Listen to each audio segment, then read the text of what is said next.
You think the fastest American car ever built is a Venom? A Shelby? Maybe even a Dodge Demon? Well, you're about to find out why you might be completely wrong. What if I told you that the car sitting at number 1 on this list hits a top speed that would leave a Bugatti Chiron eating dust, and yet most people have never even heard of it? Today, we're ranking the 5 fastest American cars ever built, but this isn't just about raw numbers on a spec sheet. We're diving deep into what actually makes these machines American legends, and more importantly, why some of the most powerful cars didn't even make this list. By the end of this video, you'll understand why speed alone doesn't tell the whole story, and you might just rethink everything you know about American automotive engineering.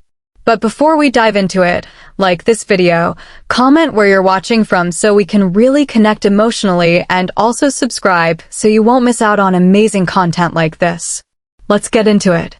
Before we dive into the rankings, let me be crystal clear about how I'm judging these machines, because if we're going to settle this debate once and for all, we need to establish the ground rules. First, these cars must be American designed and engineered, not just rebadged European exotics with a US address.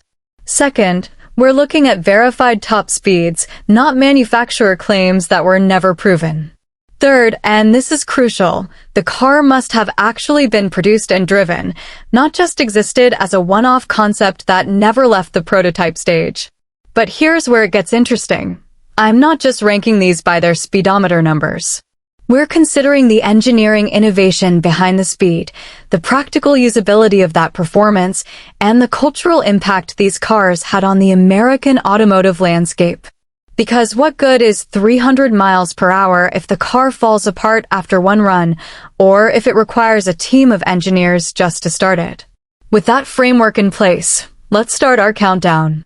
Landing at number 5 is a car that forced the world to take American supercars seriously, the Saleen S7 twin-turbo, with a verified top speed of 248 miles per hour.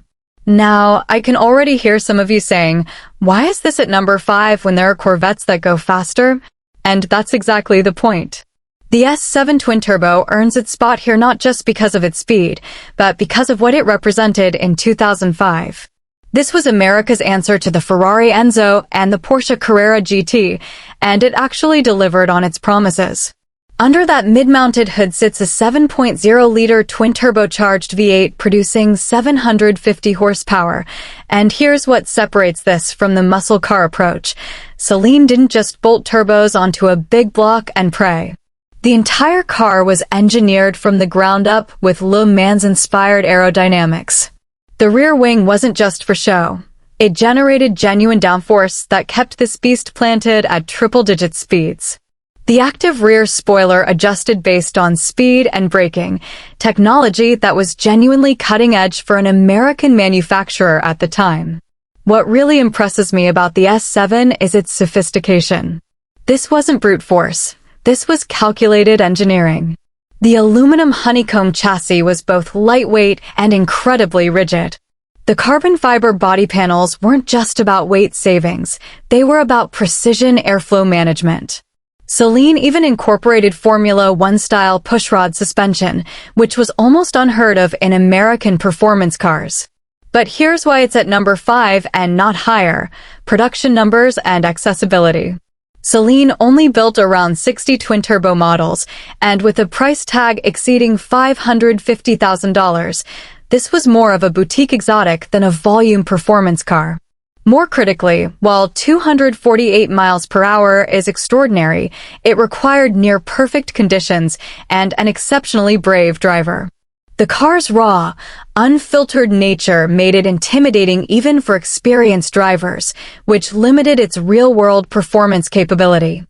The S7 twin-turbo proved that America could build a mid-engine supercar that competed with European royalty on technical merit, not just straight-line speed. It earned respect in a segment where American cars were traditionally dismissed. But as we'll see with the next car on our list, sophisticated engineering is only part of the equation when you're chasing ultimate velocity. Moving up to number 4, we have a car that sparked more controversy than almost any other vehicle in American performance history: the Hennessey Venom GT, with a verified top speed of 270.49 miles per hour. Now, before the comment section explodes, let me address the elephant in the room. Is the Venom GT actually American? This is where things get interesting. The car uses a modified Lotus Exige chassis, which is British, but here's the reality. The entire powertrain, the engineering philosophy, and the execution were done by Hennessey Performance in Texas. The 7.0-liter twin-turbocharged V8 producing up to 1,244 horsepower in its final form is pure American muscle, amplified to an absurd degree. And that verified top speed? That wasn't just a manufacturer claim.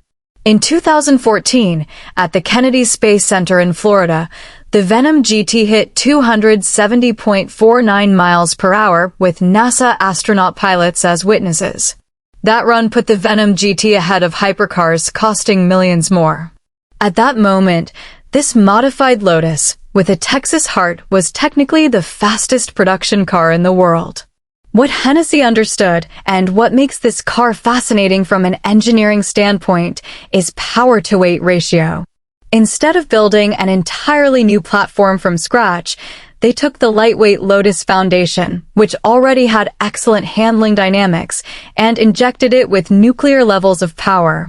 The result was a car that weighed just 2,743 pounds, but produced over 1,200 horsepower. That's a better power-to-weight ratio than a Bugatti Veyron Super Sport.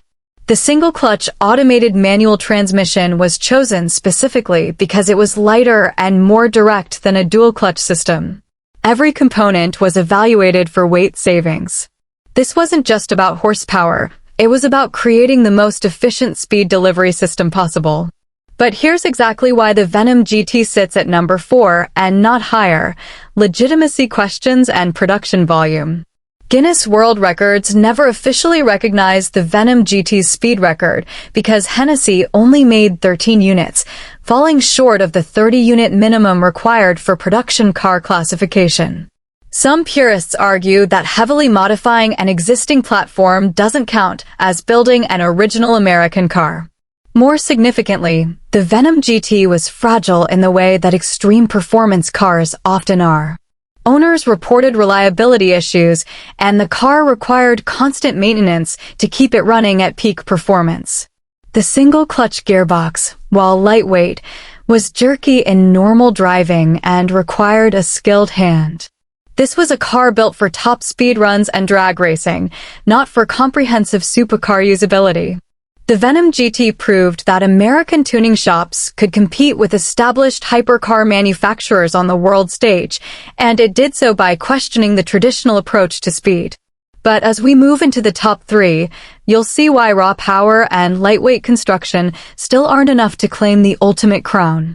At number 3, we have a car that represents everything raw and visceral about American performance: the Dodge Viper ACR, with a top speed of 177 miles per hour. Wait, what? Did I just rank a car that barely cracks 180 miles per hour above vehicles that exceeded 270? Yes, I did, and here's exactly why this decision makes perfect sense once you understand what we're really measuring. The Viper ACR, particularly the final generation produced from 2015 to 2017, wasn't built to chase top speed records on infinite runways. It was engineered to demolish lap time records on actual racetracks, and in that mission, it succeeded beyond what anyone thought possible from a production American car. This machine held more track records than any other production car in history, including the Nürburgring production car record for years. Under the hood sits an 8.4-liter naturally aspirated V10 producing 645 horsepower, which sounds almost modest compared to the turbocharged monsters we've already discussed. But here's what separates the ACR. This car was designed by people who actually understood aerodynamics, not just horsepower. The massive carbon fiber rear wing generates up to 2,000 pounds of downforce at speed. The front splitter is so aggressive that Dodge included a suspension lift system just so you could drive over speed bumps without destroying it. What impresses me most is the adjustability. The ACR came with multiple aerodynamic configurations, allowing owners to tune the car for specific tracks. You could adjust wing angles, add dive planes, modify the suspension geometry. This was a manufacturer giving drivers genuine race car adjustability in a street-legal package. No other American production car had ever offered this level of driver-focused customization. The carbon ceramic brakes were enormous. The suspension was track-focused to the point of being punishing on regular roads, and the manual transmission, yes, a 6-speed manual in a modern supercar, gave drivers complete control. This wasn't a car that did the thinking for you. It demanded skill and rewarded competence. At tracks like Laguna Seca, the ACR posted times that embarrassed cars costing 3 and 4 times as much. It beat the Porsche 918 Spyder, a $1 million hybrid hypercar. It beat the Ferrari 488 GT. It proved that American engineering, when focused on the right objectives, could dominate the world's best. So why does it rank here at number 3 despite its relatively modest top speed? Because top speed is meaningless without context. The ACR represents speed that matters, speed you can actually use. While the cars ranked below it achieved higher velocities in controlled conditions, the ACR was delivering scorching performance lap after lap, corner after corner, in real racing conditions. But here's the limitation that keeps it from ranking higher. That same track-focused nature that made it brilliant also made it impractical for anything else. The ride was brutally stiff. The interior was Spartan. The huge aerodynamic elements made it difficult to drive on public roads without scraping everything. And yes, that 177 miles per hour top speed, while respectable, was limited by the drag from all that downforce. Dodge could have geared it for higher top speed, but they consciously chose corner speed over straight-line velocity. The Viper ACR proved that American performance engineering had matured beyond simple drag racing. It showed that we could build cars that competed on technical tracks against the world's finest machinery. But as we move into the top 2, you'll see why even this track-destroying masterpiece couldn't claim the ultimate speed crown. Sliding into the number 2 position is a car that represents the absolute cutting edge of American hypercar engineering, the Hennessey Venom F5. With a theoretical top speed of 311 miles per hour and a verified speed of 271.6 miles per hour in its current testing. Now, you might be wondering why a car with a lower verified speed than we'll see at number 1 ranks this high. The answer lies in what the F5 represents, American hypercar engineering coming into its own with a completely original design. Unlike the Venom GT, which used a modified British chassis, the F5 is 100% Hennessey from the ground up. The carbon fiber monocoque chassis was designed specifically for extreme velocity. The 6.6-liter twin-turbocharged Fury V8 produces an absolutely staggering 1,817 horsepower, making it one of the most powerful production car engines ever created. And here's the crucial part. All of this was engineered, designed, and built in Texas. The aerodynamics are where the F5 shows its sophistication. Hennessey worked with aerospace engineers to create a drag coefficient of just 0.33, which is extraordinarily low for a car with this much power. Every surface was optimized in CFD simulations and wind tunnel testing. The active aero system adjusts the rear wing and diffuser based on speed, maximizing either downforce or top speed depending on driving conditions. The F5 weighs just 3,053 pounds despite its full carbon fiber construction and luxury interior appointments. That power-to-weight ratio is almost incomprehensible, 595 horsepower per ton. To put that in perspective, that's nearly double the power-to-weight ratio of a Lamborghini Aventador. The 7-speed single-clutch automated manual was custom-developed by Shima to handle the immense torque while remaining as light as possible. The paddle shifters are mounted to the steering column, not the wheel, in proper racing fashion. Every detail was considered through the lens of ultimate velocity. In 2021, the F5 achieved a verified 271.6 miles per hour, and Hennessey maintains that with the right conditions and runway length, the theoretical 311 miles per hour is absolutely achievable. The mathematics support this claim. The power and aerodynamics calculations suggest that velocity is within reach. So why does the F5 rank at number 2 instead of number 1? Here's the honest answer. It hasn't officially done it yet. That 311 miles per hour figure remains theoretical until proven.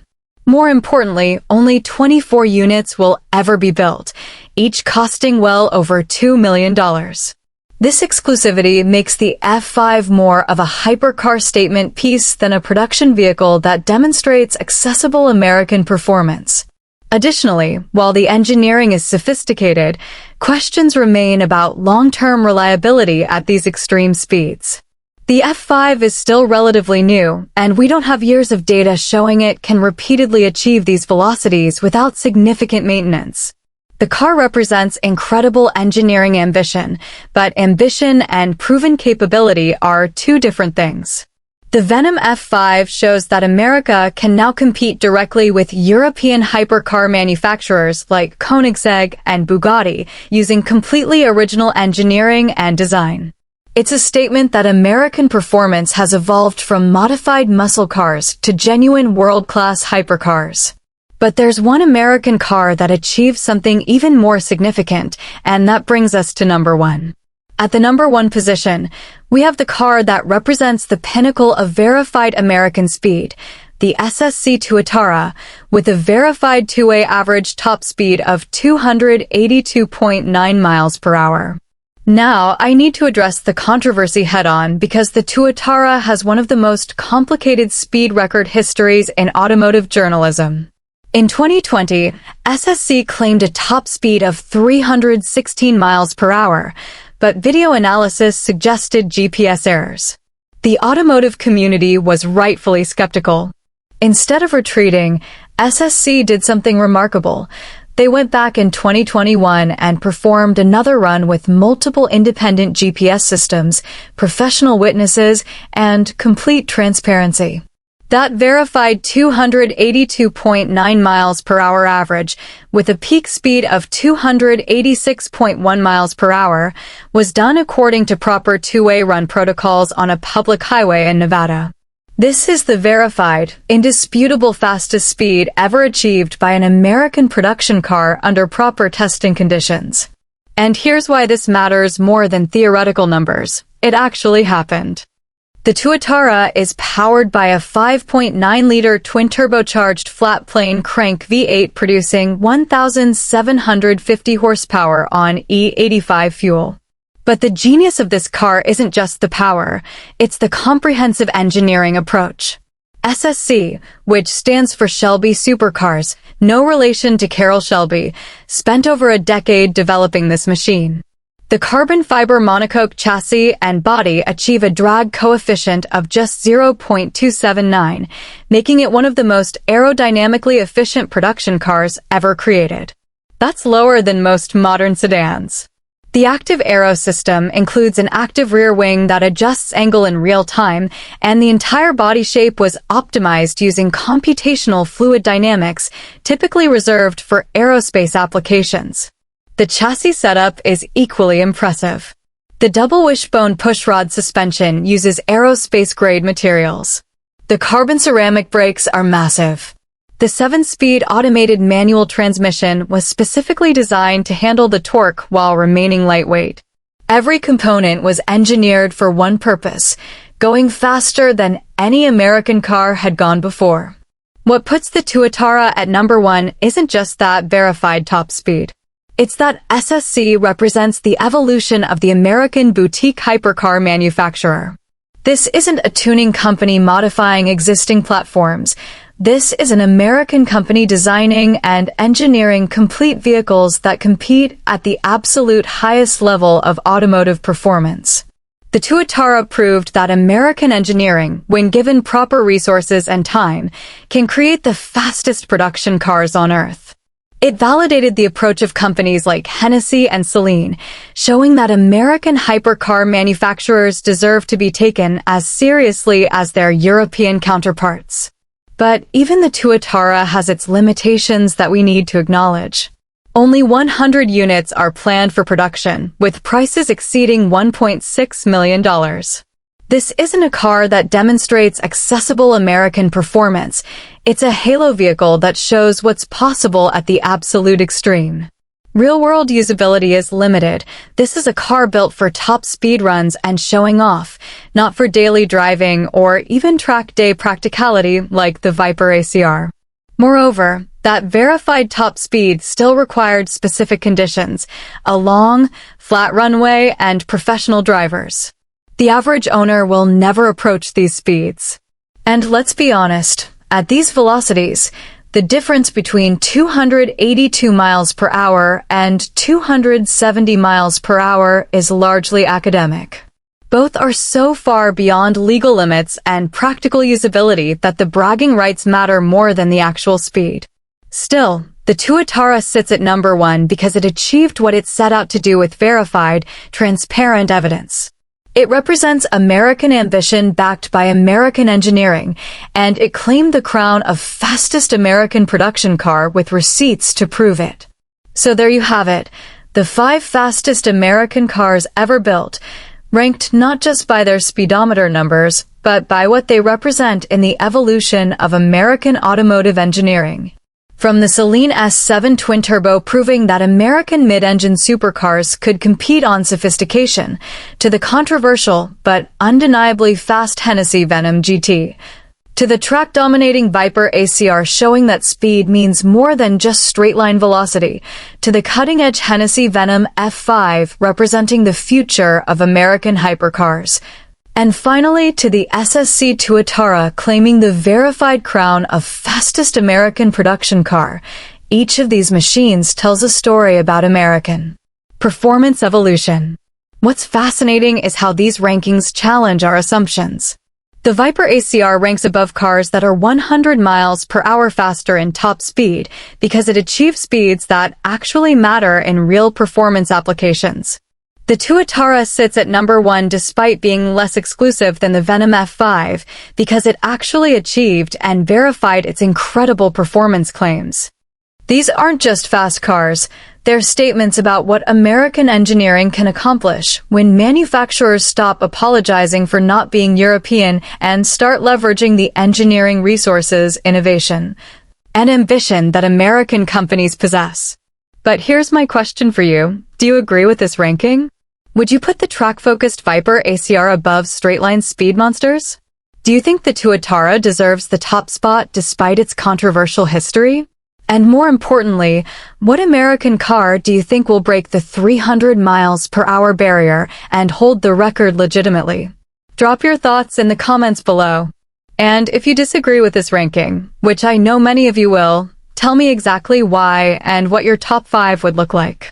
Let's settle this debate once and for all. If you enjoyed this deep dive into American speed, hit that like button and subscribe because we're just getting started. Next time, we're ranking the fastest European cars, and you won't believe what doesn't make the top 5. Until then, drive fast, but drive safe. I'll see you in the next one.